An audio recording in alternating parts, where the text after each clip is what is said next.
What's going on, everyone? Welcome to the Poke Office. My name is Colin. Today's video is a little bit more of just like a talk session about the fun cost of Pokemon. I don't really have any actual data necessarily, but we're just going to explore the fun cost of Pokemon and specifically going after those chase cards. This isn't really an investing video so much because if you're a good investor, you probably don't want to ever open up a pack of Pokemon cards. But I'm not just an investor, I'm a collector as well. And there's something so sweet about when you can say, or when I can say, yeah, I pulled that card myself. Man, it just feels so good. It's like that adrenaline rush. It's the dopamine hit. It's awesome, everything about it. So we're going to talk about that. Before we get really into it, if you wouldn't mind, I'm on the road to 10K subscribers, so thank you all so much. If you're not subscribed yet and you like the content or like the channel, make sure to hit that subscribe button, leave a comment, and hit the like button. It does really help the channel out. So the first kind of thing that I wanted to talk about is, I already said it in the introduction. If you are an investor, I think we all probably know deep down that opening Pokemon cards is not a good investment. I mean, you can get lucky once in a while and get like the big chase card and make some money, but overall, opening packs definitely not a good idea. However, so many people, even in the investing space, are still ripping open packs. So I remember really early on in the channel, I kind of tried to like dive in a little bit about if you want to complete a master set of a specific Pokemon set, how many booster boxes should you open? And here's kind of my like idea. Typically a master set kind of comes in around like $500 to $1,000 worth of singles. I mean, you have the odd set like Evolving Skies where it's going to be way more than that, but more often than not, you're going to come like probably closer to $500 than $1,000 worth of singles. And it really depends on the chase card. But I think it is maybe worth opening up like 1 to 3, maybe 4 booster boxes just to get all the commons. Like it almost is like an easy access route so that you're not like trying to buy that number 67 common card that is hard to find. So opening up some booster boxes in terms of actually completing a master set, probably not a bad idea. And then here's the caveat. As soon as you pull that chase card, you stop opening packs and you just get out of Dodge and buy the rest of the singles. You're kind of hoping, you're playing the odds a little bit to see if you can pull the big chase card in your first like 1 to 2 booster boxes, and then it probably actually might be worth it for you to open up some packs. But that's not really why we're talking. The real reason is that I love opening up Pokemon packs. Like, that's why people like Pokemon, I think. Am I wrong? Like, if you didn't like the actual like Pokemon IP, what's the point? I don't think there's that many people. Maybe during COVID there was, but I don't think there's that many people who are just like, Pokemon seems like a really great investment, rather than buying like the stock market or rather than buying real estate. I don't think people are just like, Pokemon I think is the best investment for my money, so I'm going to lay all my eggs there. No, I think people love the Pokemon IP. I think people love the fact that it's still Pokemon, it's still nostalgia, it's still collecting, and yet you still have an opportunity to make some money. And yet, as much as I'm in it to make some money, and I like collecting the sealed booster boxes, and I like collecting sealed stuff, and I like collecting graded cards, I love ripping packs. There's something like gambling about it. And we've already talked about this before on the channel, but Pokemon is like gambling for kids and adults all alike, except you're getting something in return instead of like just throwing your money into a slot machine and probably not getting anything out of it. In Pokemon, you're opening a pack, and whether you get the chase card or not, you still have 10 cards to show for it. So not really gambling because you're buying a product, but it is super gambling to me because the only reason I'm opening packs is for the chase. And that is what I really want to talk about in this video. The chase is what I love so much. it's like you got this dopamine hit. You have the adrenaline going. And then like from Sword and Shield era cards, you got those silver borders and you start slowly looking at it. And it's like, ooh, this is a silver border card. Come on, baby. What is it? What is it? You all get excited and then you kind of milk it a little bit and wait. And then you rip it or you don't rip it, but you like slide it down or slide it up. And if you hit the chase card, it's like, whoa! You know, like it is just such a good feeling. Now I can finally say that I got that card. I pulled that card myself. Like I've had a few moments like that. Recently pulled the Umbreon VMAX from Evolving Skies on a live stream. Wasn't even for me, but the fact that I can say that I finally pulled that card out of a pack, amazing. Huge bucket list for me. I'll link that one up here in the description if you want to watch me rip open the Umbreon VMAX, because it was super fun. But I've pulled the Gengar VMAX. I've pulled the Espeon VMAX from Fusion Strike. Those two cards came back-to-back packs out of a Costco tin. Unbelievable. Didn't catch that one on camera, unfortunately. I got the Lugia V from Silver Tempest. So there's moments in time where it's like, yes, this is amazing. I mean, no wonder Pokemon is addicting. No wonder I love it so much, because it just is amazing. And yet there's cards that I haven't pulled yet that's like, I got to knock those off my bucket list at some point. I got to keep going. Like, this is where the true degenerate comes out, because it's like, I need to pull that card.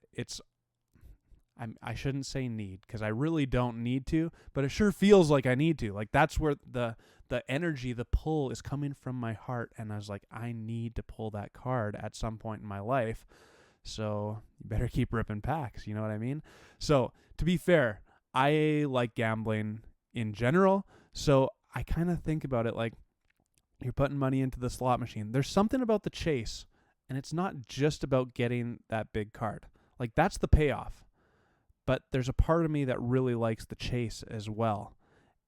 And actually, this is just a little side note. Cool Trainer Ryan just pulled the Giratina a few days ago from Lost Origin. On his first pack, one of his first videos, maybe his very first video in his new studio after Pokerev and Pokevault left. And he pulls the Giratina, and he's like, well, now I need a new chase card. Like, it's more about the journey than it is about actually the outcome. And same when you're playing the slot machines. Like, of course, when I hit a bonus and I hit a big like jackpot or something like that, that's amazing. I like the money. I like the payoff. But there's a part of me that just really likes the clicking the button, hoping that I get a bonus. It's the chase. It's the chase. The chase is super addictive to me. So if you're feeling this, hit the like button for me and leave a comment if you like that as well. I mean, it's the same thing. My favorite game at the casino actually is craps. So whether someone else is rolling the dice or I'm rolling the dice, it's like every single roll is the next chase. Number one, you're like, please hit this number. Please, please, please, please, please hit this number. But you're also like, please don't hit this number. Please don't hit that 7. You know? So, I mean, that's part of the fun. Like, winning is only half the fun. Actually just going through the motion of trying to win is really fun for me. So I think that's part of why I love opening Pokemon cards so much. You always have a chance, and I'm just like, the process of going through it is super, super fun. But there is a cost. I have opened up a lot of Pokemon packs, and you definitely don't get your cost back, typically. I mean, if you pull the Moonbreon out of an Elite Trainer box of Evolving Skies, you get your money back times about like 5 or 6. But more often than not, you are going to lose money opening Pokemon cards. So it really, in some respect, is a wonder at how Pokemon is a legitimate business, or any TCG is a legitimate business.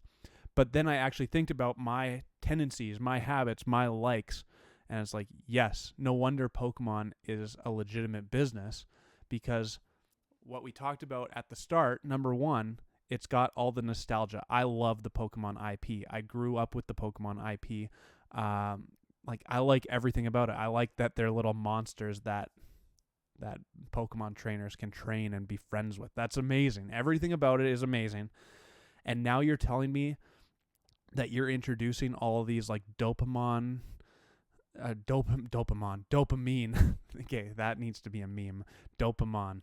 Okay, that's going to go into the Discord pretty soon. But dopamine hits, and I just get to keep doing that. I get to spend money to have chances at greatness in Pokemon. It's literally the best. Okay, so I've been rambling a lot here, but here's what I kind of want to try and do. I want to try and connect the dots and see, like, does the chase card make or break a Pokemon set? So we're going to start kind of midway through Sword and Shield at Chilling Reign with the Blaziken VMAX, and we'll work our way forwards here. But Blaziken VMAX, one of the best chase cards in my opinion. The VMAX alternate arts from Chilling Reign, Evolving Skies, and Fusion Strike are just absolutely brilliant in my opinion. The Blaziken VMAX, I'm not sure around the hype it had when Chilling Reign first came out, but it certainly has some hype now. Like, it's a definite chase card for people. Current market price of it is $172.56, which kind of makes sense. Like, it's a pretty big chase card, and Chilling Reign is really starting to show signs of life. Like, the booster boxes and the whole set in general getting old, and it's doing quite well in the market price today. Okay, next, everyone knows about Evolving Skies. Moonbryon is like a $500 to $600 card again. It's actually started increasing again after it kind of was on the down for a couple of months there. But Evolving Skies, everyone knows, like, the booster boxes are insanely priced too. So that chase card definitely equates to a really great set, let's be honest. And I'm not going to say that the Moonbryon is the only reason Evolving Skies is a great set, because there's plenty of reasons. The Rayquaza, all the Vs, the Leafeon VMAX, the Sylveon VMAX, the Glaceon VMAX. Like, there's tons of great cards in there, but the Moonbryon is the peak of it, and it is definitely making Evolving Skies do well. Fusion Strike, in my opinion, has two great cards in it, the Gengar and the Espeon. I don't love the Mew VMAX. I think it looks too much like a normal VMAX card. But I think we're going to see Fusion Strike start to do really well in the market too, and it has two great cards, Gengar and Espeon VMAX, two great chase cards. Fusion Strike, generally regarded as a really good set. Brilliant Stars has that Charizard. Brilliant Stars, generally regarded as a pretty good set. All right, what's next? Astral Radiance. Machamp, generally regarded as like a medium chase card. Astral Radiance, generally regarded as a little bit of a sleeper set, but a medium set, a forgotten set. Lost Origin, the Giratina. Lost Origin, regarded as a very good set. Silver Tempest has the Lugia. Silver Tempest, regarded as a pretty good set, in my opinion. Crown Zenith has the Giratina, the Arceus, and the Mewtwo. Crown Zenith, regarded as a pretty fun set. So I think there's a lot of correlation. And again, this is not a data-driven video. It's just me geeking out and nerding out about having fun ripping Pokemon packs. But I'm hoping you're enjoying the talk.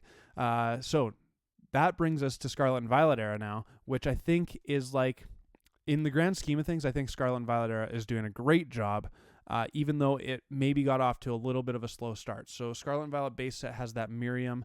Not a great chase card, and certainly not like a very valuable chase card these days. Has come down a lot. And Scarlet and Violet base set is never going to be a great set. I don't think any base set other than 1999 base set is going to be a great set. However, then we go to Paldea Evolved, and what's the chase card there? You have the Iono and the Magikarp. And let me tell you, the Magikarp is doing some damage in the marketplace. It's hard to find, and it just slowly keeps creeping up and up in value. The pop report is not huge on it yet. It seems like it's quite a hard card to grade in a PSA 10. So I'm loving that card. I'm loving Paldea Evolved. It's still early on in the process, but Paldea Evolved has a great chase card. Obsidian Flames, maybe not so much. It's got that Charizard EX. The Terra one, the special illustration rare, and it's only a $50 card now or so. So is Obsidian Flames going to be a great set moving forward? Nah, not really. I don't think it's got the good enough chase card to keep driving that set, similar to Darkness Ablaze back in Sword and Shield. Then we got 151, which of course has that Zard. special illustration rare. It's a great chase card. It's got the God packs. There's so many things working for 151, so we're not even going to really talk about that one. Next, Paradox Rift, and for a long while, I thought Paradox Rift was going to be a total banger set, which I still think it is, but the Roaring Moon and the Iron Valiant have come down in price pretty substantially now. Like, Roaring Moon was holding at $100 for a long time after release. Now it's more like a $50 or $60 card. Maybe it's at $70. I can't remember exactly off the top of my head, but it is definitely a card that is a chase card for me because I haven't pulled it yet, but not pulling in that value of like $100 plus chase card. So there's something to be said about the cards that can maintain a value of over $100. And we're not going to get into all of that, like maybe the pull rates affect that, maybe the artwork affects it, maybe the specific Pokemon affects it. But Roaring Moon definitely has taken a hit. And now we have Paldean Fates. We have the Charizard still maintaining over $100. I'm really curious to see how that card does a little bit longer term as Temporal Forces comes out in a couple weeks. And we'll kind of just see how that plays out. But it has two great chase cards in Paldean Fates, the Bubble Mew and the Charizard Special Illustration Rare. I like both of them. So in the grand scheme of things, the chase card not only matters in terms of value. I mean, it's a really convoluted, and more complex issue than what I'm just talking about. But the chase card, the value really matters because that's what makes a set really good, in my opinion. But also just the fact that the chase card in and of itself makes the set really good. But people like the chase card because it's valuable. So it's like this kind of complex situation. But ultimately, if you have a good chase card and you are continuing to chase it, Pokemon is going to be in a great space moving forward because they know how to play with us. It's like, hey, here's another beautiful card that you want. And you know what? I know that that's what they're doing, and I'm still going to want to keep ripping packs. I know the right answer for investing and to be cost effective is not to rip open packs.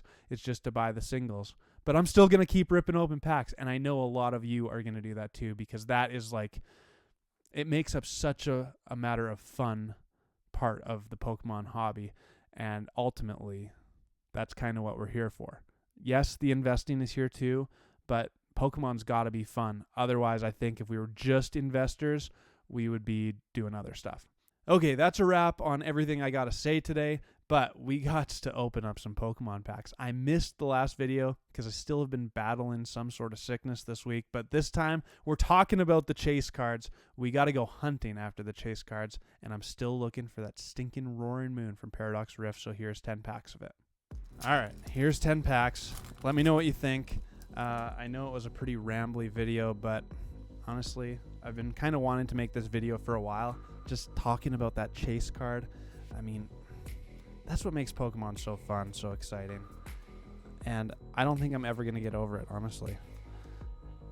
I mean, maybe I will. I did when I was younger, and if I hadn't have gotten over it then, my goodness, I would have had a nice little collection later on in life instead of selling it at a garage sale. But that's just the way she works. So it is what it is, and can't regret it now. So come on, just want the chance. This is the whole thing. I love the chance. I love the sweat. And then you all of a sudden see that silver border in the special illustration rare slot, or you see the silver border in the alternate art slot in Sword and Shield, and it's like your heart skips a beat. You start sweating a little bit. The hair on your arms or whatever, you just get a little tingly, and it's like, oh my goodness, come on baby, one time dealer. I mean, it really is something else. And once you feel it once, here's the danger of Pokemon, just like gambling. You win a jackpot once, and your body doesn't really know what to do with it because it's like, this is a new experience. This is a really fun experience. I really like this experience. And then you just keep on going at it. You know what I'm talking about? So, it's too good. Too good. I seriously am in love with Pokemon. I just really, really enjoy it. Really enjoying the hobby. Really still enjoying making videos. I mean, yeah, everything about it is just doing exactly what it should be doing. This looks like, I don't know what, just a regular? Goldango. All right. 2 in a row. Not too bad. Not too bad. I'm pretty sure Roaring Moon is the only special illustration rare out of the set I haven't pulled yet. Pretty sure. And that's why the chase is on. Here's the thing I didn't mention in the video, and I kind of meant to, but just started rambling too much. Once you hit the chase card, then I almost feel like that set loses a bit of its appeal. So I've talked about it before, but Obsidian Flames, I pulled the Zard really early on, and I got that high, but now I see the value, and I don't see any other chase cards in that set that I'm like, that are really calling my name. And now it's like, I don't really care to open any more Obsidian Flames. Whereas Paradox Rift, looking for the Roaring Moon, I mean, I still can't wait to open Paradox Rift. And it's already like a couple months old. I've opened up a decent amount of it, but I'm still excited to do it because I want that chase. The chase is what really, really drives my Pokemon experience, which I think is important. And here's the thing. I know I'm